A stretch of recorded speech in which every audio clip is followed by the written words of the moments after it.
ချိန်ရွာကလေးနဲ့တငယ်ချင်းများ၏စွန့်စားခန်းနောက်တနေ့မနက်ခင်းမှာတော့မင်း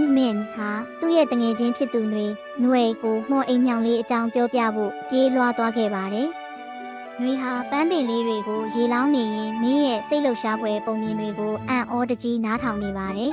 ။အဲ့ဒီအချိန်မှာပဲခွန်အားဗလာကောင်းတဲ့ဇာနီဇာနိုင်ရောက်လာပါတယ်။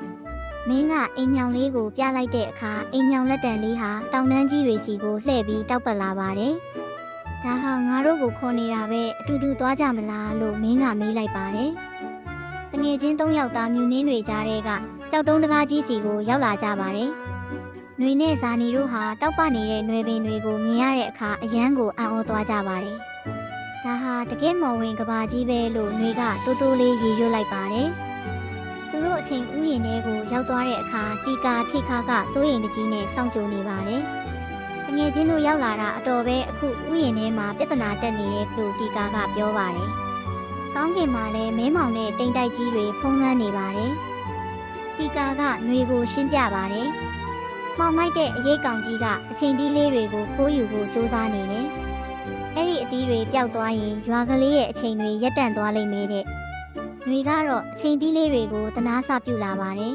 ။ငါအဲ့ဒီအပေါ်ကိုတက်ပြီးကာကွယ်မယ်လို့ဇာနီကတတိရှိရှိပြောလိုက်ပါတယ်။သူဟာတစ်ပင်ကြီးပေါ်ကိုကျွမ်းကျင်စွာတက်သွားပြီးအချိန်နာရီသီးလေးတွေပြုတ်မကျအောင်လိုက်ဖမ်းပါတယ်။မင်းကတော့သူ့ရဲ့မှော်အိမ်ညောင်လေးကိုမြှောက်လိုက်ပါတယ်။ဒီအိမ်ညောင်ကအလင်းတန်းတွေဟာအမှောင်ထုကိုမောင်းထုတ်နိုင်လိမ့်မယ်လို့သူကယုံကြည်နေပါတယ်။အိမ်ညောင်လေးစီကနေပြင်းထန်တဲ့ရွှေရောင်လင်းတန်းတွေထွက်ပေါ်လာပါတယ်။နှွေနဲ့ဇာနီတို့ဟာလည်းမင်းရဲ့ဘေးမှာဝိုင်းကူကြပါတယ်။သူတို့အားလုံးလက်ချင်းချိတ်လိုက်တဲ့အခါသူတို့ရဲ့တငယ်ချင်းတန်ရောစင်ကြောင့်အလင်းတန်းဟာပိုပြီးတောက်ပလာပါတယ်။အမှောင်ထုကြီးဟာတဖြည်းဖြည်းပျောက်ကွယ်သွားပါတော့တယ်